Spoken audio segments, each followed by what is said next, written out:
на глазах у всех госслужащих города Караганды, то есть агентство противодействия коррупции, по делам госслужбы, ДЧС, санитарная, значит, эпидинстанция, на глазах у всех госслужащих Аким дал, города Аким дал добро на строительство многоэтажек недалеко прям от озера. То есть, понимаете, меня больше всего в этой истории поражает все госслужащие Караганды, их полное бездействие.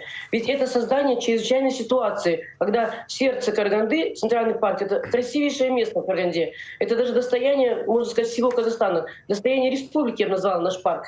И вот этот наш парк, получается, под угрозой исчезновения. И все госорганы, они просто поймали тишину, как по-другому нельзя назвать. Как можно было ДЧС просто отмалчиваться? Я как-то задавала вопрос, ДЧС, вы вообще-то кому служите? Акиму Караганды или своему министерству? Он говорит, мы подчиняемся министерству напрямую.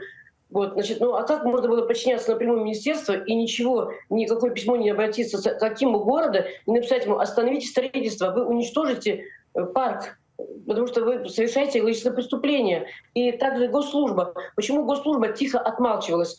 Все, буквально все госорганы молчали.